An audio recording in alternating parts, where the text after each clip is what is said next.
Hello, Agents of Chaos. I'm standing in front of a Christmas tree, even though Christmas was weeks ago. Anyway, I just did a live event on Facebook with the experts at Book Genie, where we answered all of your questions on Kindle Vella, and that's what I'm going to show you guys this week. Make sure you hit like and subscribe if you found it useful, and enjoy.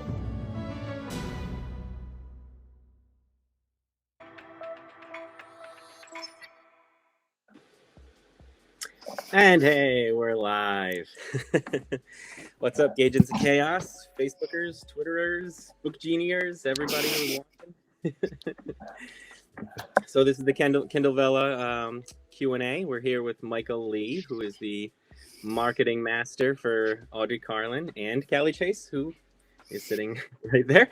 Callie Chase, the author of the hit series Bug on Kindle Vella, and the new series that she's writing with Audrey Carlin, The Keeper of Gods. And I want to know more about that in a minute. I want to say really quickly, I've been joking with you guys. They're good friends, so they like to bust each other's chops.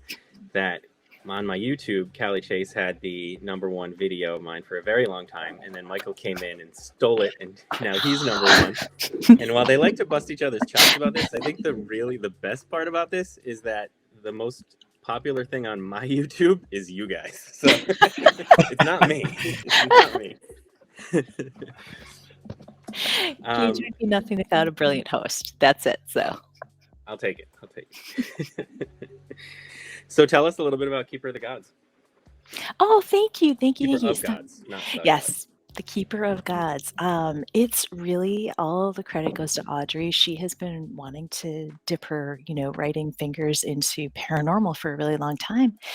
And she's been reading Bug on Vella, which I was super humbled and excited to know that she was and enjoying it. And so as we were kind of chatting about her plans, co-writing together in the series came up, and she generously has worked with me, and I'm a much less experienced author, bring 0 readers, to her reader base of, passionate romance readers. So yeah, it's been a super ridiculously fun process, and love the story. We've got mermaids, angels, vampires, witches, all kinds of crazy adventures, so we're having a blast. Thank you for asking about it, though. It's been really fun. Yeah, that's awesome. It's been out for 10 minutes. It's already doing better than my series. So. Well, let's thank Audrey for that, though. She's amazing, and it's got some great readers. So getting them, and you are too. You're both incredible writers. So thank you. It's a good pairing. So we have a lot of questions, but if anyone is watching wants to chime in and send us some questions, we will try and answer everything. And if we don't get to it all in this live video, we will find a way to answer it as we go. I also want to apologize to the people who were expecting this to be live on my YouTube. It's going to be on my YouTube, but it's not currently live. There was an error with that. But I'm on Facebook and I'm on Twitter live, so you can go in there and watch it. So we got some questions from a guy named Richard, who he had questions about where the Kindle Vella platform is going. And we can't really answer those questions because we don't work for Kindle Vella, but we can speculate. So let's have some fun speculating a little bit.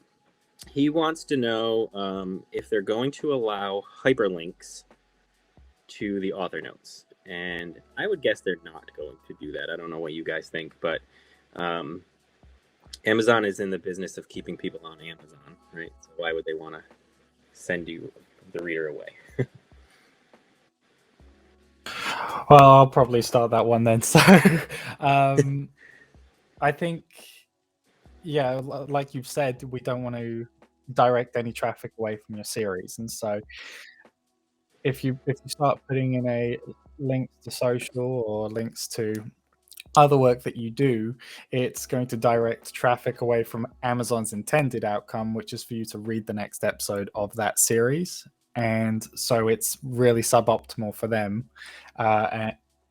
If the better thing to think about is directing traffic to the series as opposed to directing traffic away from the series. And so I don't see it as something they would want to include as part of the platform. But I'll let Callie Chase chime in if she's got anything else to say. Well, and I know a lot of authors, look to what they've done maybe in books with back matter to kind of grow their list or bring people to their websites and things. And it's early days, so who knows what could happen. But I agree with Michael and just my general sense again. No idea, no inside information. Amazon has no clue, who I am and what my opinions are. But my thought would be the same: is keep readers coming back to your series, and as things grow organically, who knows, it could be a lot of exciting interactive changes on a serial platform. But yeah, definitely at this moment, that's kind of been my focus in author notes and stuff too. But I know others have taken other approaches and put things in the author notes that might stimulate people to check out their newsletter or other works, which, hey, throw it all at the wall and see what sticks. That's the fun of being kind of in the early messy phase of something like a new platform. We just got a question in, but before we get to that question really quick, Richard also asked about if they're going to add any kind of audio or pictures to like the episodes. And those, I think, are things we all would love to see, just to fancy it up a little bit. For the audio, I just think would be great for usability.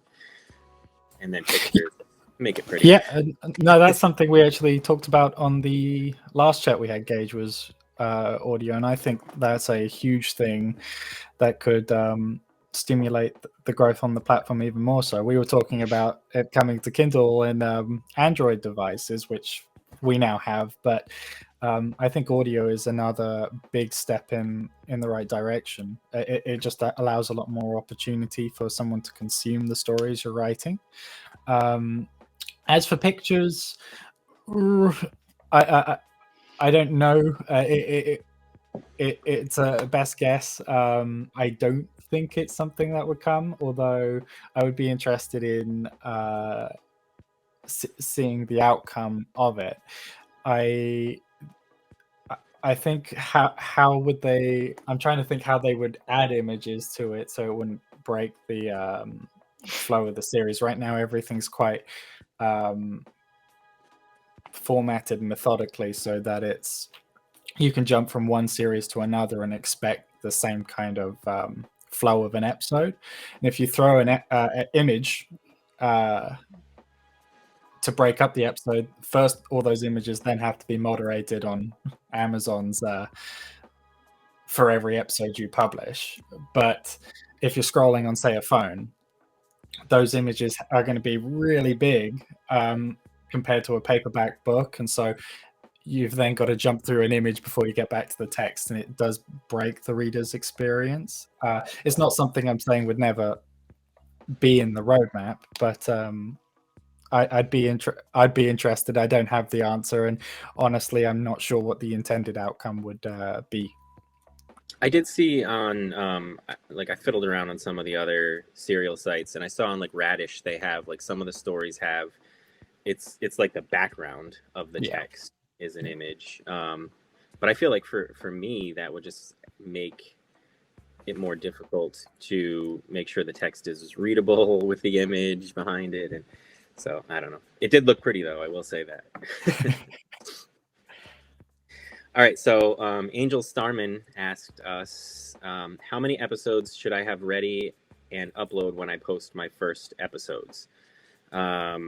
And I'm going to add a little more to that question because I think there's like kind of three questions that every new author asks, and I asked them too when I first started, is how many episodes do you start with? How many do you publish per week? And what is a good episode length? And I know that all of these are going to be dependent on the author and their reader, but is there any kind of analytics for what is most successful and what's the best route to go? I'll let you jump in first, Callie. Oh, sure. And again, in terms of, Gage, I think the great point you've made is analytics, and that's the sort of thing that definitely is not my wheelhouse data. I'm more the story person. So from a writing perspective, Angel gives us a really great question, and I would recommend, just based on my experience as a writer on the platform and also reading other people's stories, I would publish enough so that when you go live, any one reader can get through your 3 free episodes, and then if they really love it, get them into that those paying episodes, so 4, 5, and 6, if you can launch with 4 or 5. That was my strategy with both Bug and The Keeper of Gods. We thought 5 was a good number. We also have a long vision for the horizon for those stories. So if you're writing a series that you think may only be 50 episodes, you can kind of work backwards to pace yourself. Does that mean I want this series to run over a year? And how am I scheduling those out, knowing, both the timeline and the ultimate total number of episodes? But if you're writing something that might go on for a very long time, or you haven't yet decided sort of the arc of your story, you might want to just, aim for something that hooks the reader, gets them into the paying episodes if they love it, and that way you kind of launch and you've got that, follows, likes, potential for those readers to give crowns, which can help you boost in the rankings and things like that. So that would be how I would do it. But if the data, or maybe Michael from a marketing perspective has a different suggestion. Engage, do you mind if I just bounce it back to you? How many did you launch with when you did Winter's Myths? Did you do like the same kind of thing, 5? Yeah, I did 4 to start. I know that I think on the Amazon suggestions, they say 6 is a good starting place. But I started with 4 because I was eager. And then I do 3 episodes a week. So within a week, I had 7 up. So Sure. Well, I'll throw in the marketing side, because Amazon do recommend 6, and there is the reason behind it is that you want 3 free episodes and 3 paid episodes upon launch, and so then you've got an even split between free and paid for a reader to start off with, so you can track how far you can get people through. There is data behind how many to launch with, and in my recommendation would be to look for at minimum 4 to 6 episodes. You'll see many series launch with 5, and that seems to be the Goldilocks spot.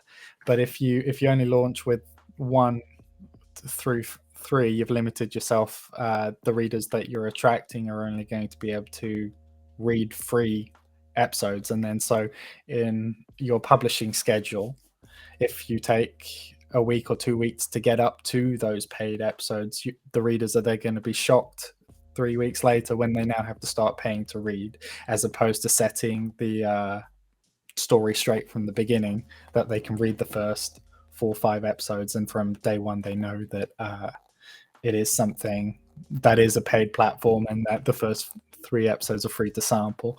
You can launch with many more if you have many more, but I think more important than how many episodes you launch with is how many episodes you publish per week, because if you're only publishing 1 episode per week, you're going to be penalized compared to those that are publishing 3 or 4 episodes a week, just because the volume of content and therefore the volume of reads that they can get will be greater. So my encouragement would be to focus less on how much to launch with and focus more on what's your writing speed and how much you can, what pace you can set, what your publishing frequency would be. So you're saying that people who publish 3 times a week are typically doing better than people who publish once a week? Yeah. In most cases, there is a report I do on Book Genie, and there is a trend that would suggest that more content means more reads, and that doesn't mean that people who have 1 or 2 episodes publishing a week can't achieve that success. But the ones that are seeing that success have been around quite a bit longer on the platform, so already have a big backlog of volume. So if you're just starting out now, you're 50 episodes behind someone who's been here since June or July, and you're getting paid for every read, not for every reader. And that distinction means that you can add value by having readers who read further as opposed to having lots of readers. And so you've got to, there's a balance to it, that someone with 1 or 2 episodes a week can be just successful, but they're going to need more readers than someone who's publishing 3 to 5, let's say. And that would be my point, is if you're just starting out, try to figure out how fast you can publish those episodes and sustain, so that you're maximizing the volume of content you've got coming out on Vella. And what about in terms of episode length? Because I know that's a big one people ask about. Well, I think Callie does it differently, so if she wants to start on that one too. I think we're all learning kind of what reader tolerance is for episode length. Like I've seen authors pop in some really short episodes just to sort of vary the content and also to give themselves, quite honestly, a break from, if you're writing to a consistent word count, that can feel, like a little bit more of a chore than knowing I just have to put something out, which is why kind of having a plan before you publish, whether that means number of episodes per week or the total life of your series, can be helpful and save yourself a bit of stress. But for me, the sweet spot is really 2,500 to 30, not really even over 3,000 words. I was going to say 3,200. Bug has zombies in it, so that can be a little bit, for me, more complicated to accomplish in under 2,500 words, like when I've got like a complex scene with a lot of characters. But I think your average length, if you're shooting for 2,500 words, that gives the reader kind of a consistent also price point, so they know that I'm clicking this episode, it's going to cost this. If it's way over or once in a while, they may not object, but I've scan the reviews of other authors and their series, and people complain about so many things on a new platform. So I think every reader every writer has to decide, what's my tolerance? Can I just consistently churn out something that feels like maybe it's 1,500 words for you?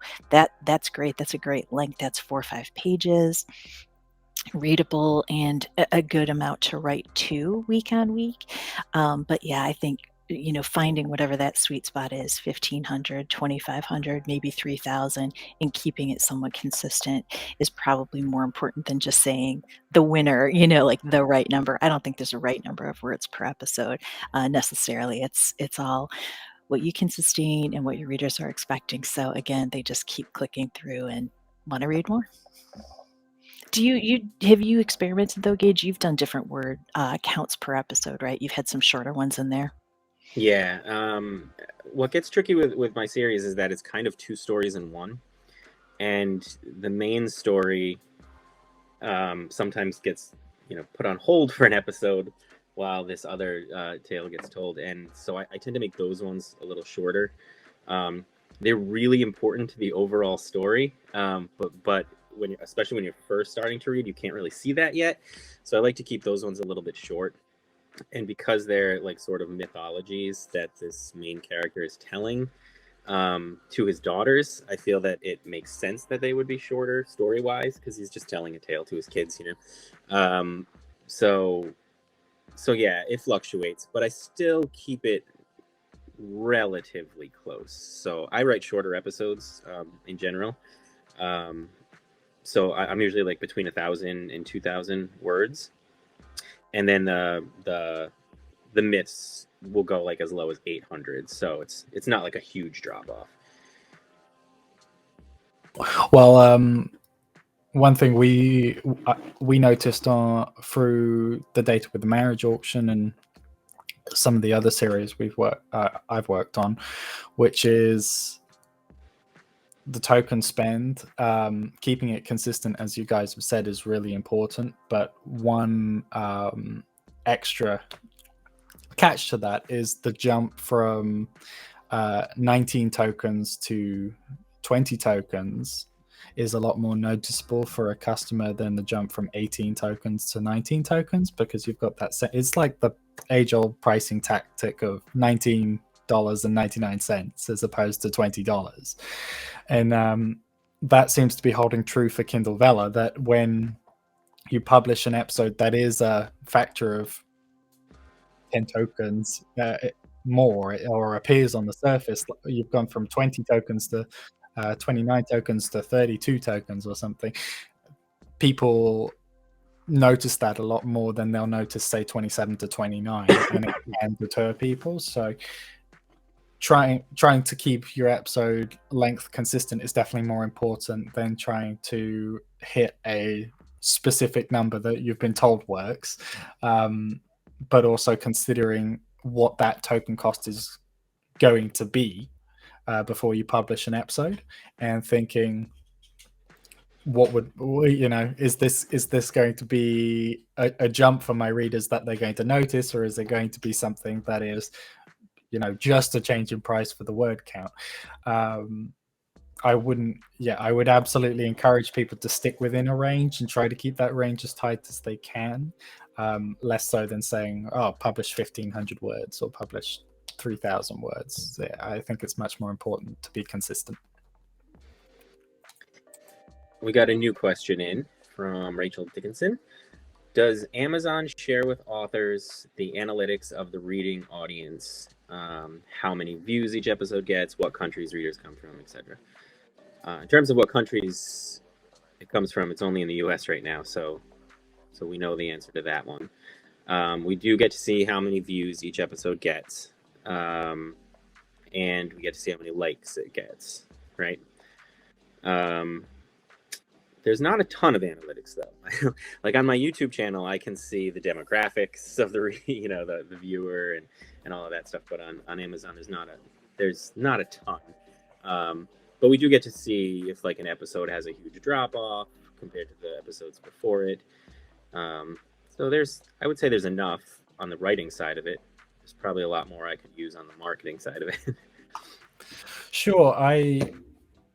Since I do most of the marketing and data on the back end for series, I would say that the dashboard isn't probably the single source of truth for what your reader base is and how your series is performing. It's absolutely got concrete numbers that you can rely on. It does track the views, follows, episode likes, total series likes, how many reviews you have, paid episodes versus free, and how your royalties per episode are all tracked, and you can do lifetime, monthly, all sorts of filters. But yeah, there is no demographic data that's logged on the Vella dashboard currently.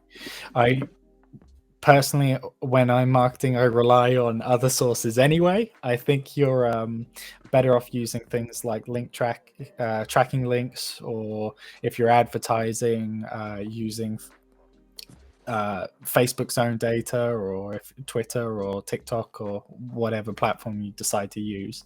You're going to find that, especially if you start advertising, you'll start to find those demographic numbers a lot easier from the bigger platforms than directly on the Kindle Vella, because you'll have a larger data set in the first place. And what I would encourage people to do is aggregate as much data from as many different sources as they can, rather than just relying on, say, the Vella dashboard. And if you're not logging your data in a spreadsheet and referring back to it, then it's very hard to make progress, because you need to spend your time equally doing as much research as you are writing. Marketing and writing should really be a 50-50 split of your time. It's a business as a whole, and analytics takes up a huge portion of the marketing side of the day-to-day. What I'm doing with 90% of my day is logging numbers. And so it's a great question whether or not they share it, which they do some things and don't others. But I'd add to that you want to log from as many different sources as you can. I don't think authors are aware of how much data is available or even Facebook page insights or post insights. Everything you can get can be sources of information about what readers are going to be attracted to your series, and also what potential markets you can tap in the future. We've got another question from Angel Starman. Assuming I can meet a consistent publishing schedule, is there a benefit to publishing more, say 5 to 7 episodes per week? Is part of the bonus based on the number of content uploads? I think, Michael, I'm going to let you answer that. With you have much more knowledge than I do, but I believe that, a lot of people think that the consistency, the number of episodes is the factor in bonuses, but I think that, as you were saying, the more you publish, if you have 15 episodes out that month compared to someone who has 5, and you have the same number of readers, the 15 is going to have more reads, so therefore it would, it's hard to tell. We don't know fully what the bonuses are giving. Yeah, so we know everything that is factored into the bonus.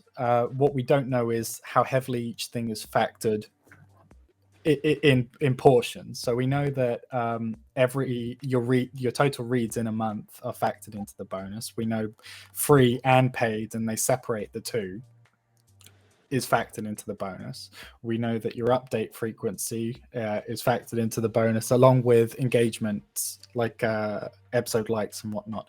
There is KDP Sam in the KDP community. Every time a bonus is published, they announce everything that was factored into calculating that bonus. They don't tell you how much everything was factored in, but they do tell you what was factored in. And if I keep a reference on the community site we have, Book Genie, where all of those articles are logged, so you can go back and see all of them, and I explain what each part means. But the publishing frequency is factored into your bonus. How much so? Probably not as much as people are giving it credit. I think from what I've seen, at least with my clients, that the biggest contribution to the bonus is the amount of reads that you're getting, because it's directly related to what's making money for authors and money for Amazon, and it's what they want to see the most of.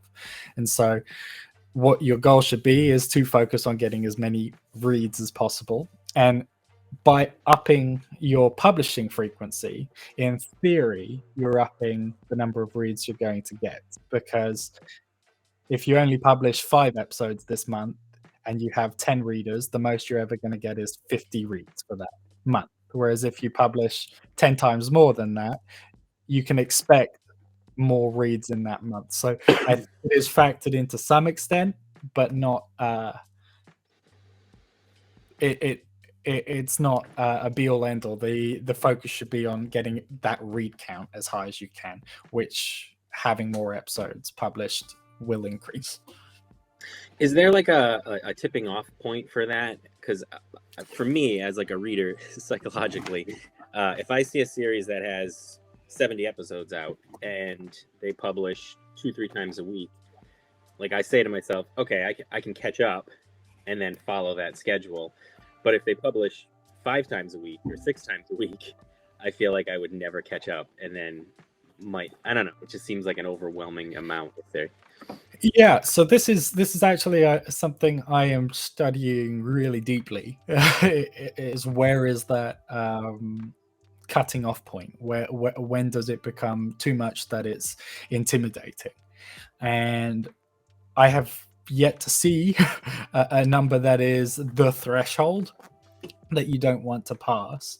And I've seen people publish 5 to 7 episodes a week, and they're still generating reads down the line. And the way you monitor it is a figure I go on about, and I explain how you calculate it, which is I call the retention rate. And it's basically how many people who read episode 2, and Kelly's nodding in pain, but how many people read episode 2 from the people who read episode 1. So you take your episode 2 reads and you divide them by your episode 1 reads, and that gives you a percentage, and then you repeat that for each next episode. So episode 3, how many read episode 3, who read episode 2, 4 from 3, and so on and so forth. And you get this percentage, which is how many people are reading through who read the previous episode. And what you can monitor is, as you increase your update frequency, does that decrease further down the line? But it's showing that people can't keep up with the pace. And what I found actually is the reverse effect, that if you update your increase your update frequency, it actually encourages people to read further than if you're writing only 1 or 2 episodes a week, because there's more content out there that they feel encouraged to continue reading, because there's less fear that they're going to reach the end and then have nothing left to consume. And so I've yet to see a cutting off point. I'll let you know as soon as I hit there. At the, I would say focus on upping that. Can I just throw in there too, though? So Michael is brilliant and has graphs and data and charts that would, blur your vision. But for me, from the writing perspective, I can relate to the instinct to say, well, I want to be publishing every day. I get the point of like between building a readership, sustaining the series, bonus, moving up in the crowns list, and all of that. There's that desire. But the honest to goodness thing I would also stress, though, is the quality, because a lot of authors do get excited and do want to rush to put their work out.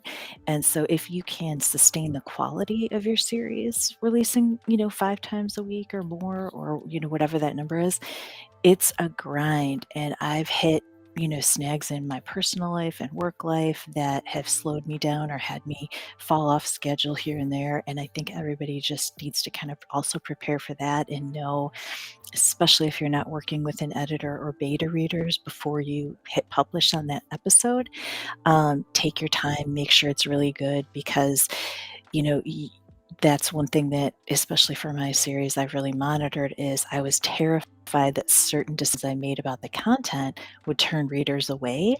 I don't want to spoil anything. So, I mean, literally, there's things that writers talk about, like never do this, never do this. And I've done some of those things. So I was thinking, if I see significant reader drop off between these episodes, it's too late. I can't go back and like unkill a character. But, lessons learned. And so I think just having that instinct, and however you're tracking that or monitoring your own quality, your own volume, I just felt like I had to throw that in, because it is a paid platform. So you may have 5 episodes a week, but if there are a million typos, or the story goes sideways, or it's just hard to read, people will stop. And so that's kind of the balance, I think.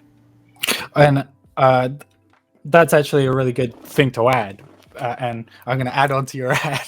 In addition to that, really, you don't want to be updating upping your publishing frequency until the readers are there to justify upping that publishing frequency.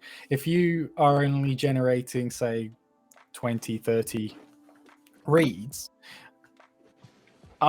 focusing on increasing and focusing on the writing part, and the part you get is probably less important than spending some time studying, say, marketing and building that funnel, building that website, focusing on learning your social media strategies, because there's so many things that you can and should be doing in a day that prioritizing just episode volume is probably going to take up most of what you do. And so if you don't have the reader base there yet, there's other things to prioritize first. And so starting out maybe with a smaller publishing frequency and working towards a higher one once you can justify it with the base, I would stick on to the end of what Callie said there. How about instead I have you do all of my social media and marketing for me, and I'll write 30 episodes a day. So we got some questions from Tony Galloway, who he writes Demon Powers and The Wandering Witches. He's got the two serials up, and he has a bunch of questions for you, Michael. As a marketer, how much should new authors expect to spend, and what services would be included? How much should they look to spend? That is a very broad question, and it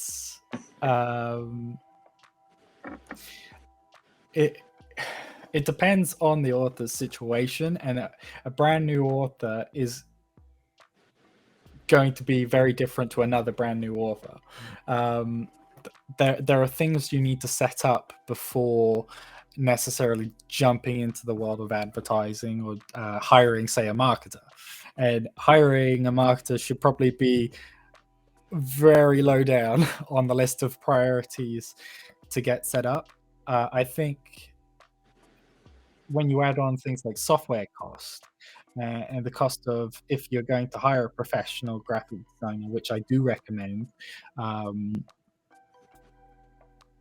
it adds up really quickly. And so if you're going to throw on a marketer or advertising strategies in addition to that, you're going to find that those costs rack up really, really quickly. So I think your best friend should be your graphic designer or the graphic design tools that you're learning to use. And so someone starting out with, say, Canva, that shouldn't just learn how to use Canva, but should learn some of the basic graphic design concepts out there. Color theory and branding, two of the key ones that authors can really benefit from studying, so that they know the importance of consistent fonts, consistent colors in their Canva graphics.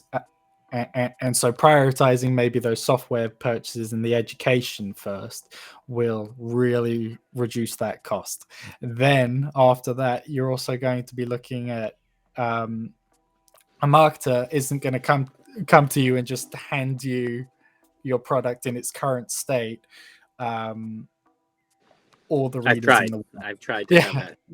It would be amazing. I'd love to just flip a switch. What we're going to do is look at what you've done and tell you everything that hasn't worked for you and what you need to then do. And all of those next steps have prices attached to them, in addition to just the knowledge that comes from knowing what you need to do. And so the marketing costs can be very wide ranging depending on how much work needs to be done to shift someone in the right direction. The first thing I'd prioritize is a graphic designer who can design you the best cover you can get. And then software tools, you're going to want a mailing list, which most have fees attached to them. There are some free ones out there. And then your education, take a course or join seek professional advice or professional consultations, as opposed to leaping on to, say, advertising and a marketer. Then once you've had the structure built up, got the product in a position where it is ready to market, and you're then looking to spend money on marketing, you can find a budget for advertising first. And advertising, the how long is a piece of string is the right answer to how much you should spend on advertising. Personally, I give people sticker shock when I tell them how much I think they should be spending on Facebook ads. Because at a minimum, I say $300 a month, and there's authors that will tell you that you can spend $1 a day or $3 a day on Facebook ads to stimulate meaningful results. And in my experience, you're not able to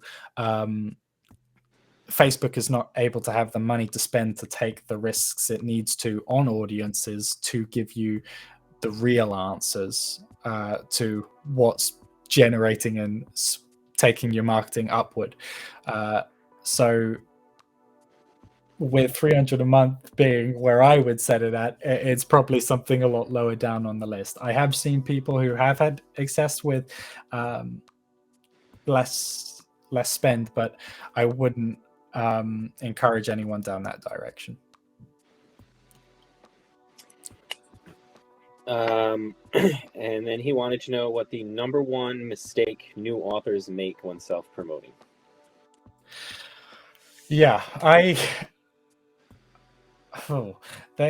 would say that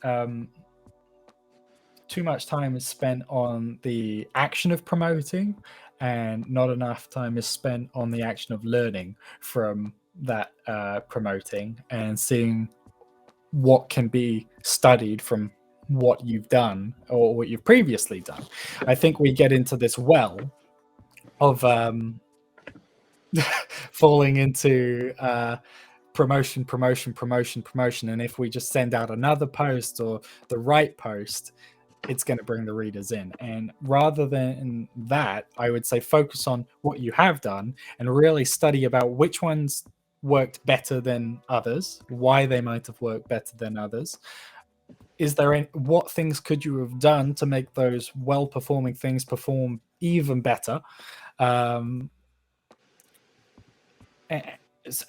really deep dive into logging those data points. Facebook provides as a platform a huge amount of probably an overwhelming amount of data that you can learn right now from what's performing well. You can go out there, there's the Facebook ads library, it's a free resource. You can type in any Facebook page's name and you can find all the ads that they've been running, and from that you can study, okay, well, what are other advertisers doing, what's working for them, what can I learn from what they're doing that I'm not doing that I can do. And so studying and learning from your own experience and evolving your experience is what I see authors do the least of.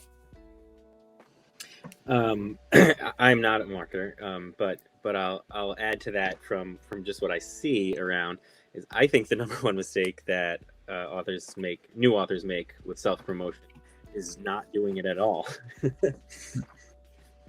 That's very true. That's very true. There's a lot of authors who seem to have the expectation that Amazon or someone else can do the marketing for them. And if you're not there actively promoting your brand and your business, you can't expect to build your brand and build your business. It's not someone else's responsibility or duty to bring readers to you. And if you don't, there's another author out there who will do and benefit from the results that you're not taking advantage of. So I encourage everybody to get out there, be promoting, even if it's once a week on one social media platform. It's better than nothing, and you can learn from each post, and you're going to make a ton of mistakes before you really hone down what works for you. We have a couple of more questions from Tony, but some new questions came in that I want to get to too. We will get to yours, Tony. So Deborah asked giveaways to get readers, and Callie already responded that we could probably do an entire session on the do's and don'ts for giveaways. But is there any kind of basics you want to throw out there for that? Yeah, so it's funny because Deborah asked me this question on Book Genie. No, I'll be right back. Just keep talking. And so what Deborah is talking about is giveaways.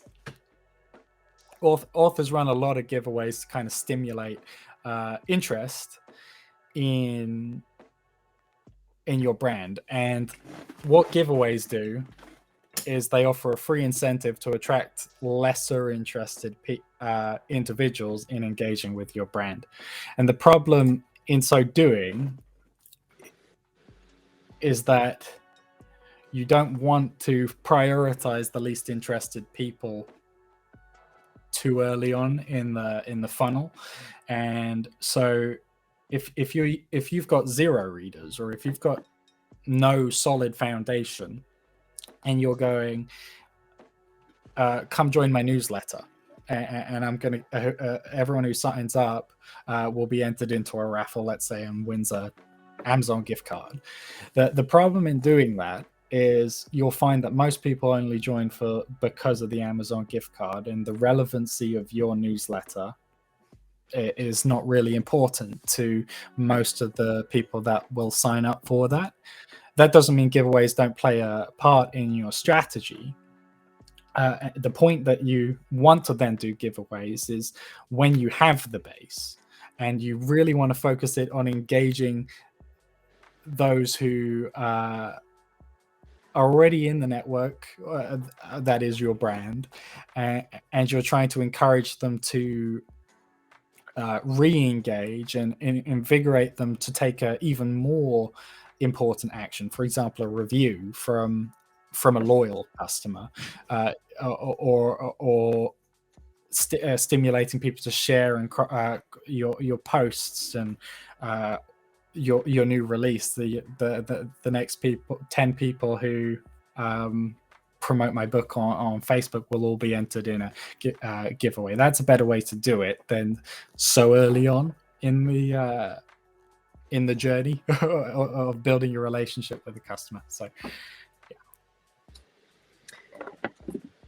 Next question. Is hiring an editor or at least a proofreader necessary? Can a Vella author rely on beta readers to start?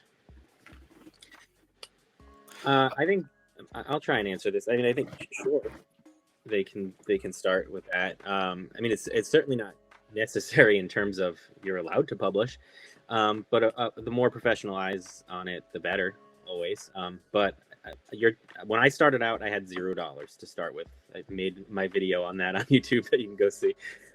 So I had to rely on beta readers, and you know, I as long as you're searching for people who are qualified to give you good feedback on everything from grammar and content, and that they're people who will be honest with you, then I think that's a perfectly fine way to start. But you have to remember that you want even your first readers to have the best content that you can provide them with. So the more you can afford and the more you can do to get professional eyes on it, the better. That's my take. Callie? Well, I always like to say, like with air quotes, my day job is editing and teaching writing. So I'm definitely, providing a biased perspective. But the practical reality is not everybody can afford it. Not everybody will have the time to in your publishing schedule, because if you're sending to an editor and you need to, accommodate their schedule to turn that back to you. The one thing I would say is there are some really fantastic books and resources out there. I mean, kind of on Michael's theme of self-studying, marketing and, promoting and growing your brand. You can teach yourself a lot of things by reading. And I think that's the one thing I would say that I've seen in some of the groups and discussions we've had with Vella authors who have been frustrated is, Vella episodes are not structured like books. So if you're feeling like I've written 26 books and I should know how to do this, absolutely.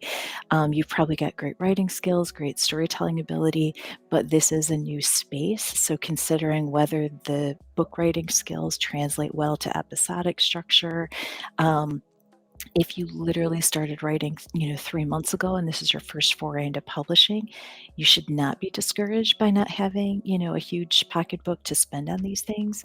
But definitely, your readers are, your series is competing for the readers that are, reading the most professionally edited, highly developed, experienced writers. So give yourself the best footing that you can, whether that is initial self-studying, critique partners, very critical friends. You don't just want your friends to say, yeah, I loved it, go for it. That's wonderful for your ego, but not so great for, your performance at the end of the day on the series. So I would say, hire who you can when you're in a position to be working with pros, but until that time, there are lots of resources, and I can recommend those. If you want me to put them into the chat, Gage, I can put a couple titles of a couple books that literally, this isn't like going back to sentence diagramming from grade school. Like, you can teach yourself some really practical, quick skills and improve, your writing that way, which is, and also reading too. Hopefully we're all reading each other's series and learning. When there's a clunky sentence in someone else's work, then we look at our own work with a little bit more critical eye and say, am I doing those very same things that could kick a reader out of this paragraph or scene? So that would be my recommendation. And yes, of course, always add your resources. And when this goes on YouTube too, just send me a Facebook message with those so I can add them to that. Angel Starman asked suggestions for finding Vella beta readers. Well, I'll start with that one then. I think you two will definitely have some suggestions here, but starting with your friends and family would be where I would start. They should be your first people you reach out to with, if you're a brand new author with a brand new story. Any eyes are good eyes, and as many eyes can help bring in suggestions and feedback that might not have been spotted by a more thorough reader, because maybe the interest might even be lower, that they're able to spot points which run slower for them, or just don't communicate to an even wider audience, which can really help. So starting with your friends and family would be my suggestion, and they're also free. You just got to find the right ones. Like have your aunt that doesn't like you very much read it, because then she'll be honest. I think other great resources is to connect on author pages and get other authors that write in the same genre as you, or somewhat similar fields, or who at least read your kind of material on a regular basis. Is another great resource. And then I joined a lot of like Facebook groups for readers of the genres I write in. And I make it a point to use those groups for what they're intended for. I talk about the genres a lot and not my own stuff. But through that, I've just found like a lot of supportive people who want to help me out. And like I'm gonna throw a shout out to Melanie Grissom, who I befriended in the horror group, and she read my series and she sent me like a ton of feedback. And it was very honest. Like she said, like, oh, I would love to know more about this, but you haven't talked about it yet. And it's all stuff that I listen to, and then I'm gonna use moving forward. So I think connecting with the readers that you already have too is another big resource. So hearing what they have to say. Yeah, and I mean, Gage, I think you bring up a great point, because your fellow writers, they might have a slightly different vocabulary or entry point for giving you critique, but finding actual readers who are people who just actually want to contribute to the process and help is probably a really smart way to go, because those readers are reading as a consumer and they're going to tell you, I didn't like it, I was lost. Whereas a writer might be so in their head and comparing your work to their own writing goals. Not that it's a bad thing. Believe me, some of my best friends who are writers are also, provide wonderful, insightful feedback. But getting what you might consider that sort of lay person's approach, especially within the genre, horror readers are like the absolute best people to be reading Winter Smith. So it's amazing that you found woohoo Melanie. I mean, really, that's, I think, the dream. So if anyone figures this out and is able to demystify finding beta readers, they've like solved the problem that every writer has. So there's your $1 million Shark Tank idea right there. And I think that finding those connections are more valuable than even like having the reader and having the beta reader. But just like saying with the authors and stuff, like I was very active in those author groups, and now I talk to Sophie Davis like almost daily. With she's an established author, she's got an established reader base, she knows what she's doing, and she's made all the mistakes that new authors make. And I say she, it's actually a they. It's Hannah and Tabitha. Hi, Hannah and Tabitha. I love you guys. And they just they help me like all the time. Callie, that's how me and you, we started talking, and you've given me so much advice. And I met Michael, and and so I think it's really just reaching out to people and being honest about your questions, and don't hound them, but ask them, and if they're willing to respond, they will. And also Sophie Davis, I finished the finale of Yellow Jackets, so I'll get back to you on that soon so we can chat about it. But yeah, no, that's a good point. The professionals aren't shy to give you their opinion and on things. So you'll be surprised by how many professionals are willing to reach out and are willing to provide new starters with support. But I'd encourage people to seek those professionals. I think Facebook groups can be really good and really bad at the same time. So Book Genie is one place where you can reach both Callie and I, And Sophie Davis, actually, she's on. and Sophie Davis is on there too. Yeah, and She yourself. goes on.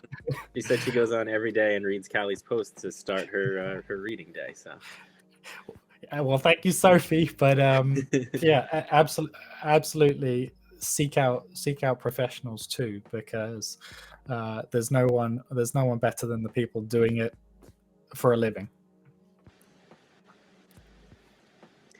Unless they're the people who are just starting out who want to teach you like they've been doing it for years.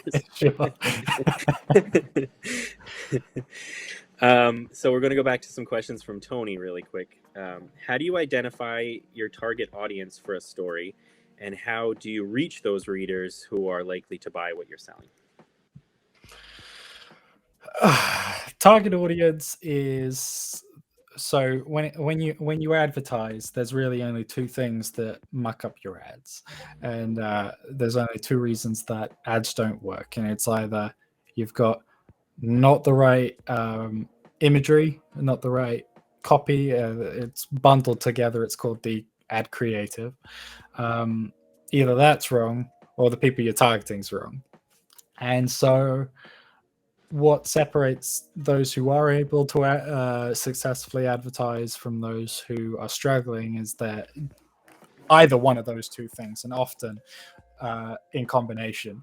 And so targeting audiences and how you start is really it really depends on how you're marketing to them. And so I would take the assumption that Tony here is referring to, say, Facebook ads or target audiences that you can build within programs like that. And for that, I would say you start off extremely broad. And my advice to him and to others listening is that no one here is smarter than the computer. Facebook ads has machine learning that's been built by geniuses over at Facebook. The machine can learn and learn and learn, and now it's so smart that most of the ads I run, it's me telling the computer vaguely what I want to do and then monitoring what the computer decides to do for me. And so I would encourage people to go extremely broad. If you're a horror writer, target horror fiction readers or people interested in horror books, horror film, etc., etc., and separate those out. Don't bundle it all together where you have like 20 interests in one target audience. Have a single interest, no more than 2 or 3, that describe that target audience, and Facebook will do the work for you. It takes a week for it to exit the learning phase on low budgets, and so you have to let it run for a bit of time so Facebook can figure out the AI that runs the ads can learn the most optimal way to do it. But if you go to niche, you'll find that on audiences smaller than a million people in scope, there just isn't that much of a sample size that you'll have, even if it does work and you do have the right targeting and it is super optimal, you'll find that you've spent your budget in such a quick time. You've gone through that audience and now you have no one left to advertise to you. So you're starting from scratch because you've got to take out those interests and put in new ones. And it can be chaotic and messy, and it's really hard to learn something from. Whereas if you start really broad and go horror fiction versus horror movies, and you test those two and horror fiction clearly works for your books, well, then you go swap out horror movies and you go horror serials or whatnot. And I mean, I can talk about target audiences for probably too long.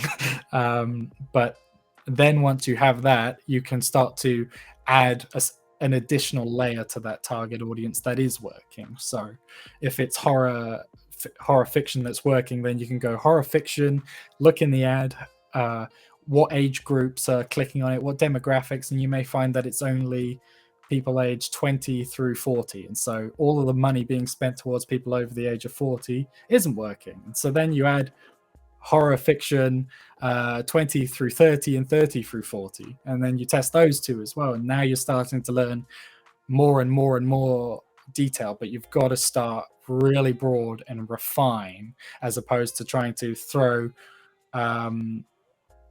as many hyper details as you can to see what works. Yeah, the computer is smarter than people give it credit for. And then Tony asked to tell us your background and how you got into this business, but I actually want to ask that to both of you. Do you want to start, Callie? Sure. So I'll tell the very short story. My mom was a professional writer. She was a romance writer. Behind me, I have like copies of 25 or more of the books she published in her career. But my mom never went to college and had a very DIY, background. She was rejected years and years and years, taught herself to write by going to writers' workshops and literally like reading every book that Nora Roberts ever wrote and dissecting in notebooks, how she put together a scene and a chapter. I mean, truly, I think of my mom as like the original DIY in my life. So I kind of learned from a very young age that this is something that people could do as a living and that people could teach themselves to do. So I always also loved writing growing up and went to college, was the first in my family to do so, and then quickly got out and realized, oh my gosh, like I have student loan debt and have to pay all these things back, and was in a corporate job and ended up getting an MFA in creative writing and doing some teaching, and really sort of figured out I love editing and teaching, and sort of took my passion for writing in a slightly different direction because it was a more immediate way to actually make a living and be employed and do things that I loved. So yeah, I started out really teaching and editing. Also, of course, for many, many years, juggled corporate jobs and other things to just keep the bills paid. And now today, I teach and edit professionally, and then my own writing has really developed over the last, probably I would say realistically, like 8 years. I finished Bug, the novel version, ages ago, probably 4 or 5 years ago, and queried as a novel without any success, and really dove back in and tried to reassemble it as a serial when we heard about Vella coming out. So that's probably, if I can just share sort of a takeaway for writers, is patience and the long view, because I feel like I've always been the same writer, but not the case. My skills, I may have the same voice or the same interests or themes, but my writing 20 years ago, 5 years ago, honestly, even 2 years ago, when I really got heavy into ghostwriting and being a paid staff writer for different places, that was like going to boot camp to learn how to write. So, the more you do it, it is like a muscle. The more you learn, the faster and more efficient you get at it. So today I'm still happily wearing all those 3 hats, but writing, the Vella stuff especially, is just the most satisfying. I love it. And I'm grateful that I'm getting to do it in a bigger way. That's my story, and I'm sticking to it. All right, my story is a little shorter, but You're younger, Michael. Stop rubbing it in. So I'm originally from the UK, and I moved out to. I had no idea. I'm a Brit. Hello. But I moved out 2 years ago to Los Angeles, and actually moved in with my roommate, who is also on this live stream. That's me. Can you tell by our backgrounds? It's but we moved in together, which was how I met Callie. But I'd been interested in marketing since I was a teeny tiny boy back in school.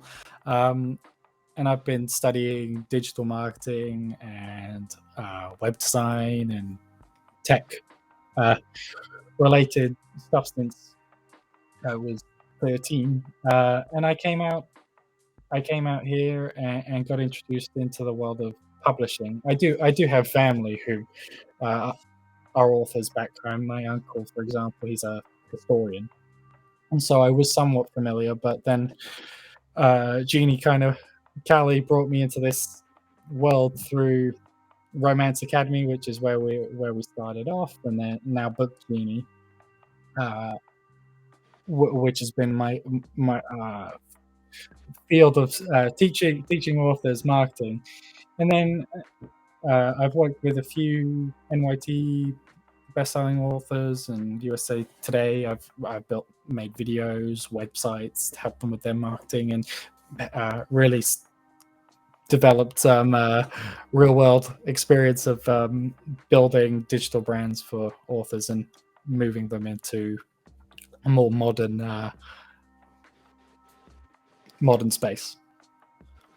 So that's my shorter story, but yeah, we're in the same room. Can you run over and high five? We can probably reach out. I know. I should do it because we are that close. We're all plugged in though, so you can watch everything fall to the ground. So, Callie, I thought that was interesting about your mom because that's true with me as well. My mom was a writer. She was a poet, and a consummate letter to the editor writer. Back in the days when people did that, that's so awesome. On her typewriter, she sat there on her typewriter, writing all angry about the news, you know.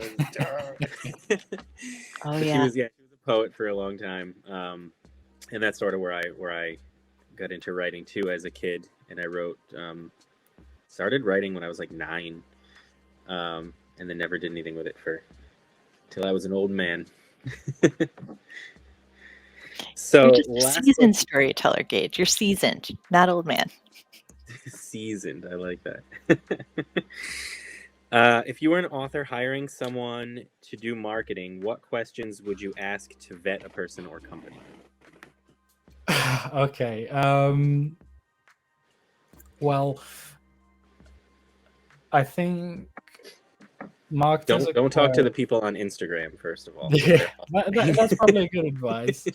And well, in all likelihood, you may feel like you're vetting the marketer, but they are vetting you a lot more than you are vetting them, because in marketing, a lot of the payment structure is results based, and so a marketer is going to commit to an author that they need to know that they're in a position where they're ready for change, and they're ready for experimentation, and they're ready for that growth. And so a marketer is going to vet you on what you've tried, how you're feeling about what you've tried, and try to understand as well what can be changed, what needs to be changed, and whether or not they feel as if that author is ready to make those changes. Because unfortunately, marketers can't just wave the wand and turn the product into something that will sell. There needs to be there are underlying problems that need to be addressed in order to see the author grow, and so a marketer is probably going to vet you more than you are them. A good thing to really do, or really ask from your marketer, is that when A, what experience they already have, but B, trying to understand from them where they think your strategy has gone wrong so far, or rather than asking for, say, a roadmap, asking a marketer, can you outline, can you tell me what your plan is so that I can take it away and I'm just going to do it. Try to see if a marketer can really communicate to you what you're doing wrong, at least, so you can really see that they may have a vision in how to fix it. I like to ask the people on Instagram who message me about promoting me. I just say, which book did you read? Because they always say they read my book, and then they stop responding. Yeah, I think you're very unlikely to find a marketer who's going to really grow your brand through a DM in Instagram.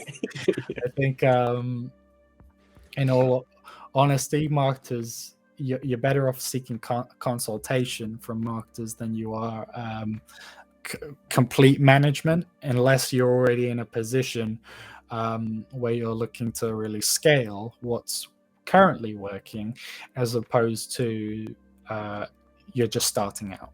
So I think the authors need to absorb more the education that a marketer has and the experience that a marketer has, and try it for themselves and learn about this huge field, which makes up a large portion of their business,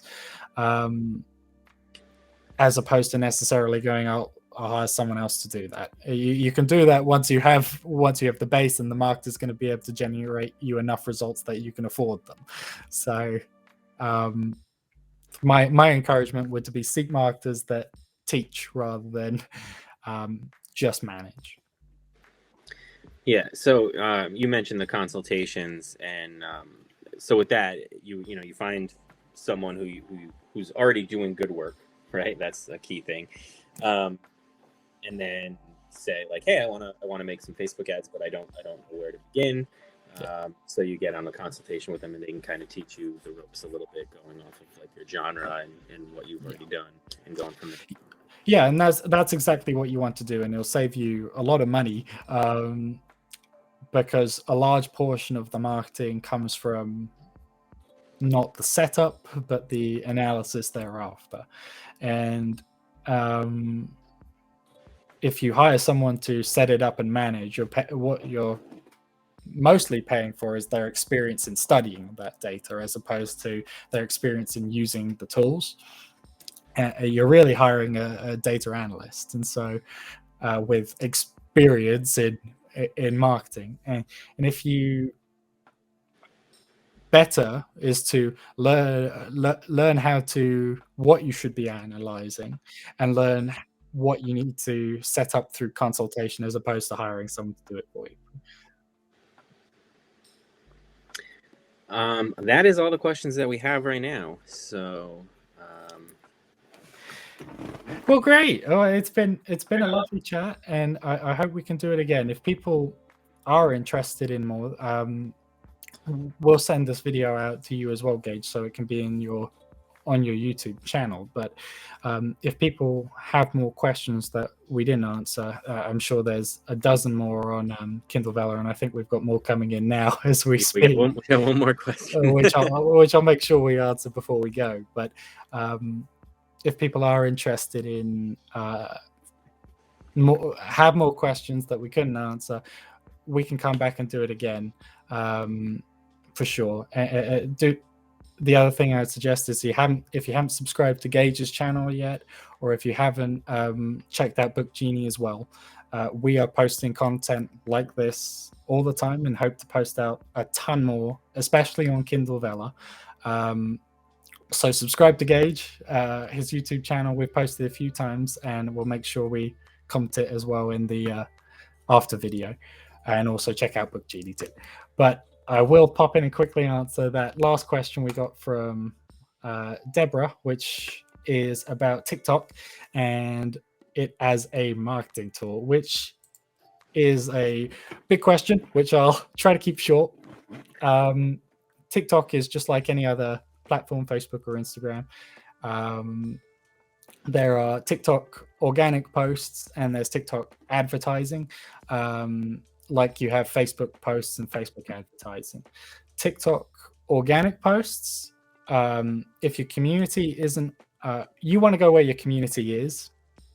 And so spreading your net beyond what you can manage can actually degrade the performance as a whole. And so if you're on TikTok, you've got to really be on TikTok, and you've got to focus. That's got to be one of your niches. There's book talk and other trends that are coming through, which I think are getting a lot of people excited about the platform, and as they should be. I'm seeing in the marketing groups I'm in all the time, people praising TikTok, and I think it comes from the downfall of Facebook advertising. Right now, it's in a bit of a prickly situation because we've had the introduction of iOS 14 and other data protection systems that have been put in place that have limited how effective Facebook ads are currently. And so a lot of the community is moving towards a new platform where there's a lot more potential for experimentation, and people can see very fast results. It's not going to be for everyone. You've got to really find your niche on TikTok. Some people are made for TikTok and some people are made for Facebook. So as a tool, it's just like any other tool in that it can work, but it's got to be one that works for you. And so absolutely try it and see if it is, but don't be disheartened if it's not the soaring success that some other people are seeing. You're better to build a foundation on what's already working for you. End of questions. And I think that's the end. And we should also mention that you should check out Winter's Myths, Bug, and The Keeper of Gods. Yes. And definitely check out Book Genie. Yeah. And Gage's channel. Yes. And yeah. And thank you everyone who's attended, and we will have a replay up. And if you'd like to see more, do please let us know. All right. And I am officially hiring you guys as my co-hosts because my ratings go way up when you guys. Yes, please share this video as well with your writing friends. Yeah, on Kindle Vella. So thank you everyone for coming, and we're gonna say bye. Thank you.